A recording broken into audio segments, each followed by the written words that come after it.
This is Election 2020, New Mexico House District 39. I'm Fred Martino. KRWG Public Media and the League of Women Voters pleased to present today's forum. The rules are simple. Candidates have up to 90 seconds to answer each question and should not mention their opponent in the answer. My co-host from the League is Kathy Brook, and we welcome candidate Rodolpho Martinez. His opponent, Luis Terrazas, had another appointment. Thank you both for being with us. Thank you. Okay, we'll begin with this question, and it is about tax policy. Rodolpho, in what ways, if any, should the tax system in New Mexico be reformed? Explain. Well, when I first started in this craziness, I was assigned to the tax committee. During the interim, I was also assigned to the Revenue Stabilization and Tax Policy Committee. And during the interim, we looked at over 300 tax credits and tax deductions. So at that time, we decided to create a plan to look at those 300 pieces of tax policy and reduce that number by evaluating each program. And if it's useful, we keep it. If it's not, let's get it off the books. But I certainly agree that at some point, we really need to look at our tax policy, which would make it more favorable for every citizen in the state of New Mexico. So yes, I would certainly agree that we need to move forward and continue to look at those issues and also find ways of making taxes for New Mexicans more equitable and fair. Thank you, Kathy. Rodolpho, should New Mexico continue to tax Social Security benefits? Please explain. Thank you for that question. And that question has been brought up numerous times. We've looked at what the fiscal impact would be to the tax base of New Mexico. And it's around the $77 million a year impact on the budget. But we have to look at different things. The tax on Social Security really affects those folks that are on fixed incomes that don't receive large amounts of Social Security. So it would be something favorable that would put more money in the pockets of the lower income. Now, being taxed on Social Security, the conversation has been that we've already paid taxes on that money when we contribute from our wages. So that is a challenging question. There's good things and not so good things on the other side. So we really need to study the impact and how we would help New Mexicans by doing away with Social Security tax. So we need to create a commission, a group that would study and have the outcome that would be positive for all New Mexicans. Thank you, Rodolpho. Starting pay for teachers is nearly 20% lower in New Mexico as compared to districts in El Paso, which start at more than $50,000 a year. How do you assess efforts to make the state's salaries more competitive? We have made efforts to raise the salaries of teachers. A few years ago, we were able to raise the starting salary for teachers at around $40,000. And then because we have the tiered program, then the next one would be $50,000 and then $60,000 for the other teachers that are certified in various curriculums. But we still need to look at how we can support our educators. And I'm not talking just about the teachers. I'm talking about every employee in the school districts. With the janitors, the custodians, those that prepare the meals for the kids. We need to look at how we can provide additional funding so we can have those educators provided with a bigger salary, we need to look at how we can provide some extra funding and where we would get it from. This past session, it was proposed that a 4% increase would be allowed for teachers. Unfortunately, it had to be reduced to 1%, which sometimes that 1% does not allow for them to participate in insurance programs, because then they're earning less than what they were earning beforehand. So this year is going to be difficult because of the reduced income from the gas and oil industry. But I think our efforts should be geared toward providing higher salaries for our educators. Thank you, Kathy. Rodolfo, are you satisfied with the amount of money that was allocated to the Early Childhood Trust Fund in the 2020 legislative session? Please explain. That program was presented to the legislators. It was a $320 million budget that was first allowed. Then we got hit with the COVID. So we had to get funding from somewhere. So that amount was reduced to $300 million. As a startup program, I believe that $300 million would be a good place to start. And then from there on, because we certainly need to make sure that our young kids from birth through 12 should have enough funding so they can provide the programs necessary for those kids. Because we understand that the younger a child starts learning, the more developed they're going to be by the time they reach graduation from high school and on to their college career. Thank you.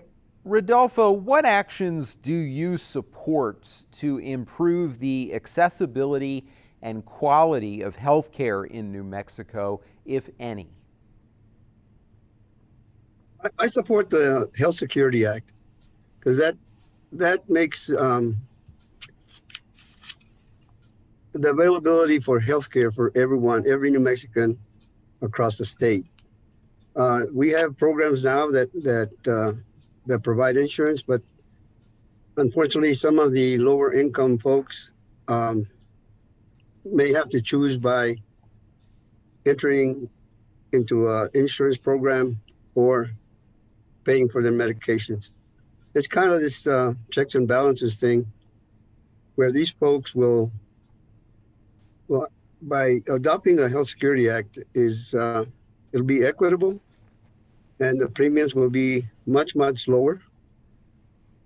And it also would reduce the cost for the state of New Mexico. So I think programs like that are necessary to get away from the high rates of those that provide insurance and make it fair for everybody. Thank you. Kathy. The next question. What should the legislature do to improve the economy in New Mexico and ensure job growth? One of the things that we need to do is certainly diversify. And I think New Mexico has done a good job of entering into that arena. We have many opportunities to expand the solar system type of energy that would employ a great number of folks for the construction phase. The wind energy is the same. And there's one energy that we kind of fail to recognize is the geothermal, which we have quite a bit of that available in the state of New Mexico. We have a program down in Hidalgo County that's using geothermal to produce electricity. There's some programs in Odolena County that are using geothermal to produce their product. And it's up north of Radiant Springs. So these are the things that we need to invest. The biggest thing that we need to do is invest in our educational system where we have a qualified workforce not only college graduates, but we also need to look at vocational. Many of these young men and women would prefer to go earn a trade than attend and receive a degree from a university, that's a great thing that students choose those careers. But I think by having a well-qualified and educated workforce would attract industry into New Mexico. We've seen what's happened down in the southern part of Doñana County with all those industries that have taken place there, and the number of industries that are being proposed to come in, and they're high-paying jobs down in Santa Teresa, and this is what would require well-trained, well-qualified, well-educated individuals so we can grow our economy that way. Thank you, Rodolfo. Our next question, do you favor the legalization of recreational marijuana in New Mexico? Explain. We passed the recreational marijuana bill on the House side, and I did vote for it because we've seen other states that are taking advantage of that product and have increased their revenues by significant amounts. As long as we have all the proper rules and regulations and laws in place, I believe that we can succeed in New Mexico and have the majority of that funding go towards education. That's one of the things that we looked at, and certainly that's one of the things that would provide funding for those programs from early childhood through graduate schools at the university. So it's something that we need to look at, and I don't know if it's going to be on the call this year, but probably will be. So I would support that. Thank you. Kathy. Should it be legal in New Mexico for a physician to assist a patient in dying? Explain. That's a tough question. I believe that would be a personal choice between that individual, the family, and sometimes, or it would also include their faith and also the relationship that they would have with their doctor. So there has been legislation brought forth. I don't recall if it passed the House and didn't succeed in the Senate side, but I think those are personal choices. And as a lawmaker, I don't think that we should have the ability to have a person choose that route or not. Thank you. Okay, our next question for you, Rodolfo. Do you support any adjustments to current gun regulations? Explain. I am a strong supporter of the Second Amendment. I did vote for the background check, which I think that individuals that may have certain conditions not be allowed to own any type of weapon. I'm not supportive of those weapons that are actually made for military use. Recreational gun ownership. I am a gun owner myself, but I believe that, by the way, in no way are we wanting to take guns away from folks. But we need to make sure that those folks meet the background checks, and I support gun ownership if it's in the proper fashion that's laid out by now. Certainly, we need to make sure that we prevent those situations that we've had even here in New Mexico, where somebody comes into a schools and starts shooting, and students die, teachers die. That's why we have to invest also in behavioral health and behavioral assessments for folks. So yeah, I support the Second Amendment. I support gun ownership, and make sure that these folks are able to purchase weapons. Thank you. Kathy. Should New Mexico promote renewable energy? If so, how? New Mexico should promote renewable energy. As I mentioned, solar, we have the greatest opportunity to become a leader across the nation with solar energy. We've seen it that it's successful. We also are expanding the wind energy primarily on the east side of the state. We also need to make sure that we have the system, and I'm talking about the grid, to be able to transport that energy wherever it needs to go. If it's sold in California, Arizona, wherever it might go, we need to have the proper mechanism to provide a process to transport that energy wherever it's produced, whether it's solar, wind, or geothermal. Thank you. Rodolpho, what is the role of the states, if any, in abortion regulation? First off, I don't support abortion. I don't think there's anybody in this country that does. But there are situations where it's a matter of health for the mother. But I think as individual and as a legislature, I do not believe that we have the right to dictate to a woman on what to do with her body. And that's why I voted for House Bill 51.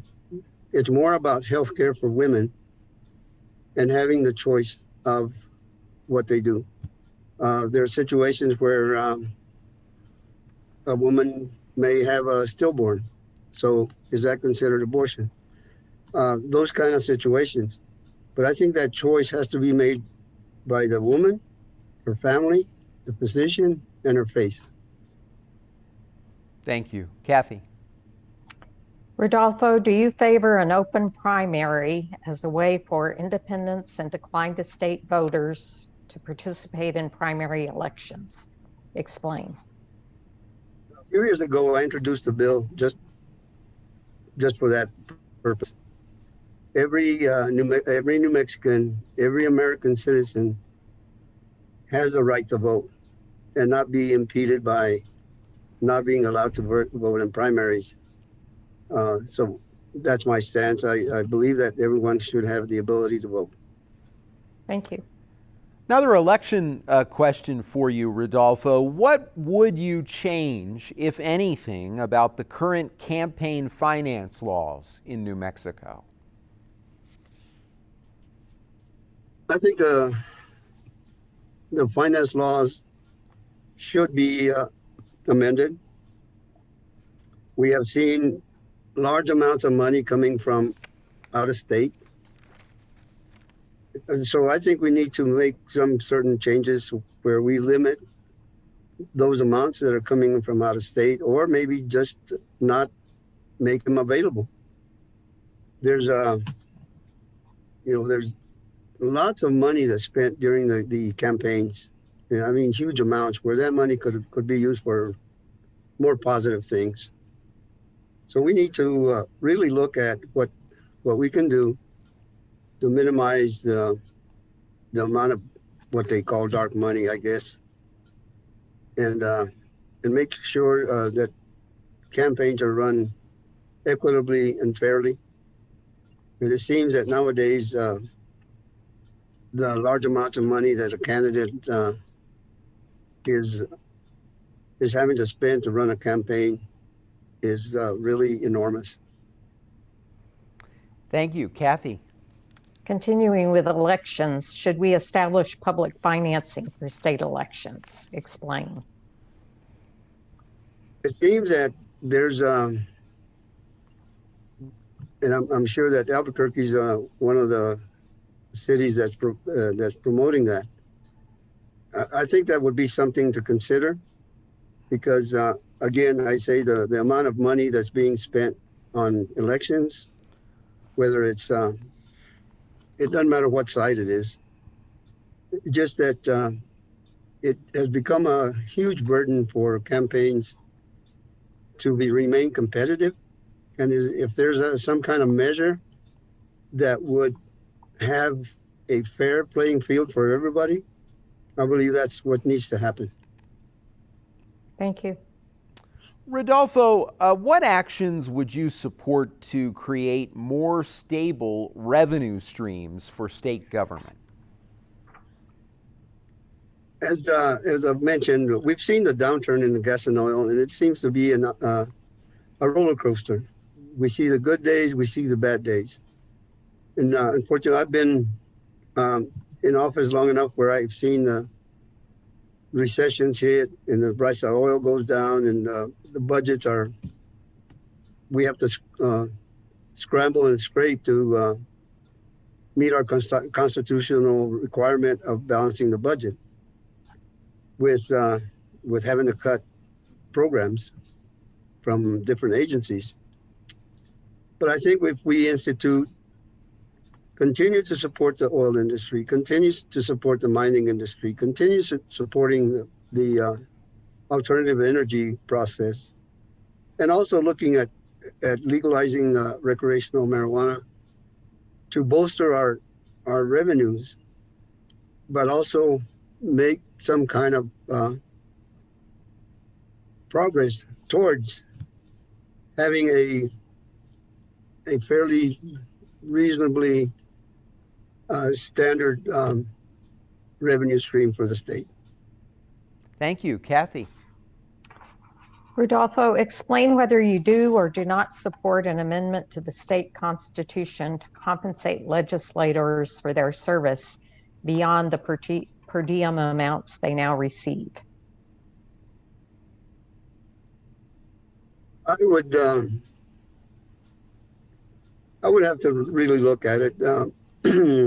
There's some question, especially now that we have seen a change in the legislature about some individuals having to choose between running for office or not.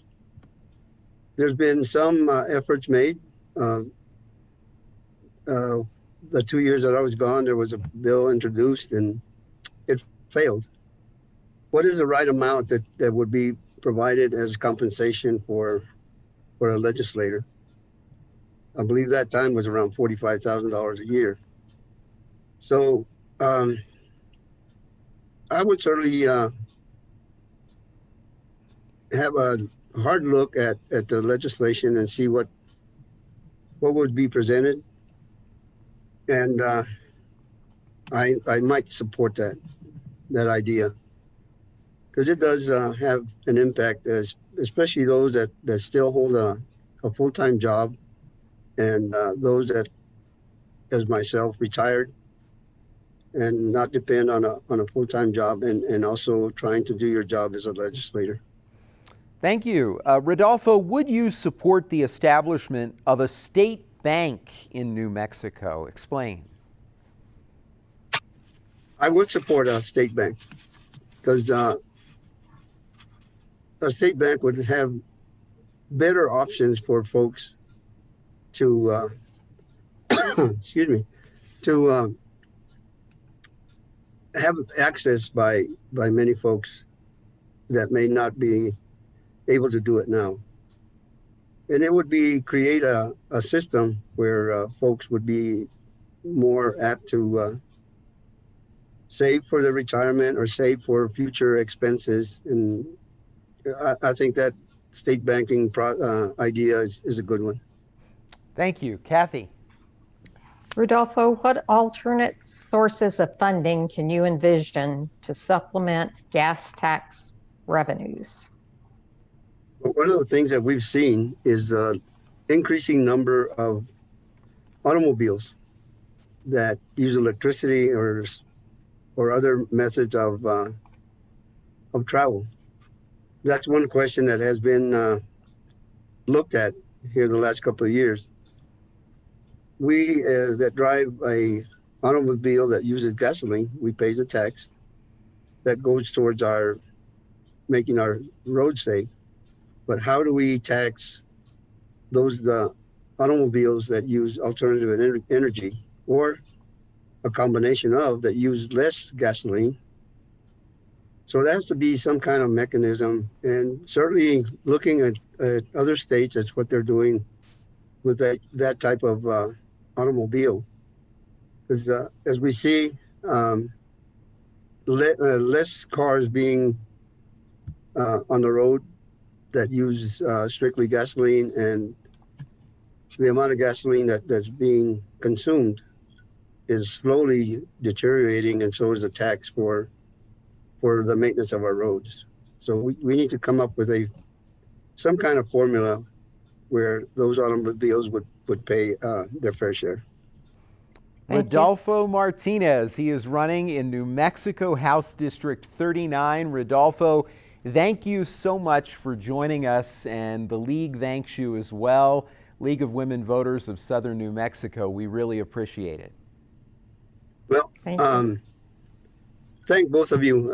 It's been always a privilege to visit with you folks, and certainly the great work that you do. League of Women Voters have been something that I appreciate because of their thoughtfulness, and certainly getting the word out to individuals. And certainly, Mr. Martino, what you do with KRWG at New Mexico State. So thank you very much. Well, thank you. And thank you, Kathy Brook, for joining us. An unprecedented number of candidate forums this year. Couldn't do it without the League, so thank you. Thanks. Thank you to all of you at home. We couldn't do it without your support as well. Public media exists because of your contributions. For all of us at KRWG News, I'm Fred Martino. Make sure to vote and have a great week.